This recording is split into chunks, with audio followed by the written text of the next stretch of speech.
Hello and welcome to this edition of Yangze News. I'm Marjan Bergen reporting. Up next, we bring you our headlines for today's top stories. Jiangsu leads the nation in the number of international sister cities, according to the Provincial Joint Working Conference held Monday in Nanjing. Shenzhen, head of the administrative office of Longhai Pedestrian Street in Lianyungang City, turned a defunct street into a lucrative business without government expense. Tree planting activities are launched across Jiangsu Monday with citizens involved as volunteers to make the province greener. East China's Jiangsu province leads the nation in the number of international sister cities it has collaborated with, according to the Provincial Joint Working Conference held on Monday in the provincial capital of Nanjing. As of present, cities in Jiangsu have twinned with 175 cities in other countries, having established friendly ties with 179 cities in foreign countries. Jiangsu Vice Provincial Governor Zhang Jiuhan met on Sunday evening in Nanjing with Dr. Perry Nielsen, Vice President in charge of Global Research and Development of GlaxoSmithKline Incorporated.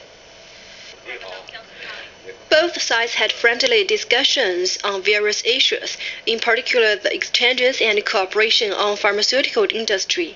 Governor Zhang remarked that Jiangsu has given top priority to the development of pharmaceutical industry and has enjoyed rich resources in talent, research, and manufacture.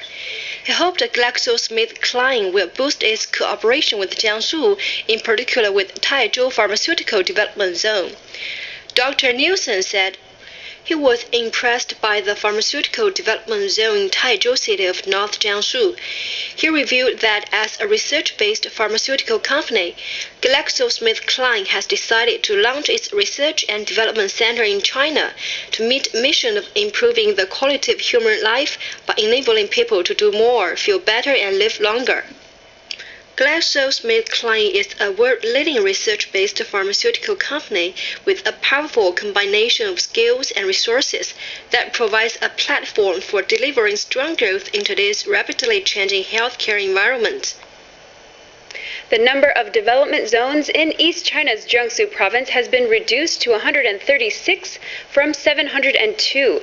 The province was awarded the first national role model in the rectification of development zones along China's coastline.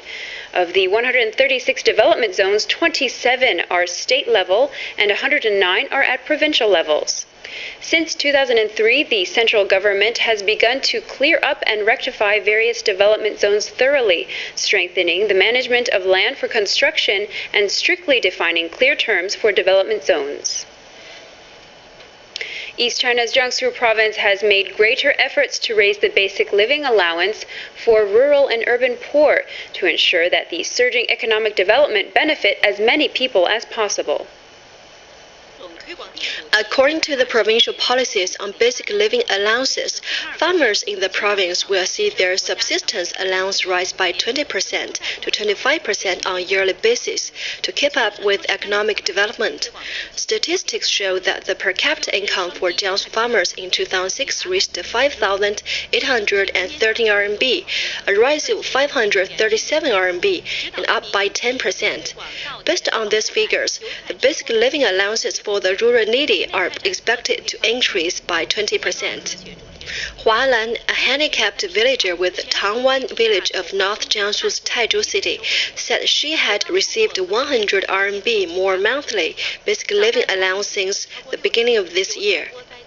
As a result, the family could make both ends meet while making sure that their child can continue education in the local school.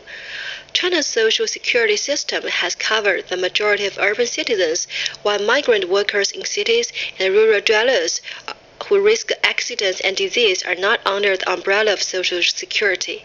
About 23.65 million rural residents living in abject poverty in China by the end of 2006, with an annual per capita income less than 683 yuan or $87.6, according to statistics of State Council Leading Group Office Poverty Alleviation Development. At the opening ceremony of the 5th session of the 10th National People's Congress last Monday, Premier Wen Jiabao announced that the Chinese government will expand the subsistence allowance system to all rural poor. The plan is expected to bring a poverty-stricken population of about 23.7 million under the social security net. Experts believe that expanding the subsistence allowance network to all rural poor would entitle them to the benefits of the country's economic boom and help narrow the disparities between cities and rural areas. Rural residents' per capita basic income is only 1/3 of the per capita disposable income urbanities in China. Considering the social security system urban citizens can enjoy and the rural farming cost, the real income gap between urban and rural population can amount to 5 or 6 times.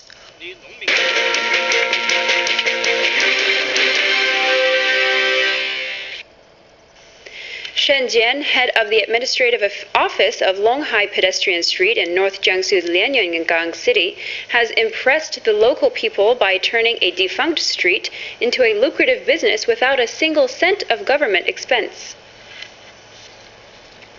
The Longhai Pedestrian Street in Xinpu district of Lianyungang City was meant to be developed into a commercial center. 5 years ago, however, when Shen Jian was appointed head of the street administrative office, the street was doomed to be of little prospects. Undoubted, Shen spent 30,000 RMB at his own expense to launch some challenging initiatives. Bestowed with the courage of never giving up, Shen made it in his startup endeavor. More and more retailers turned to settle down in the street, soon turning it into a place of hustle and bustle with lucrative opportunities and promising prospects. Shen, however, kept a cool mind, sensing the importance of quality business. He enlisted the help of local commercial and industrial price control and quality monitoring authorities to regulate the business in the street, in a bid to turn away any shabby and substandard products. Shen's efforts paid off. In November 2006, the Longhai Pedestrian Street was awarded the honorary title of 20 model commercial streets in the country, a result of the tough selection and appraisal of the 3,000 candidate streets nationwide. The Longhai Street is now a booming business with 500 retailers and a yearly sales revenue of 100 million RMB. Tree planting activities were launched across East China's Jiangsu province on Monday, with citizens involved as volunteers to make a greener province. To mark China's Tree Planting Day, which falls on March 12 every year, cities throughout the province planted trees as part of their efforts to raise people's awareness of environmental protection. In North Jiangsu's Ganyu County, thousands of people planted altogether 25,000 trees along the national highway on Monday, while in Nantong City, quite a few foreigners participated in the tree planting activities there. Cities of South Jiangsu also saw a tree planting campaign around the National Arbor Day. Villagers in Jiangyin City were busy planting trees provided by local enterprises to afforest the countryside. Various tree planting campaigns also have been held in the garden city of Suzhou, making it more garden-like.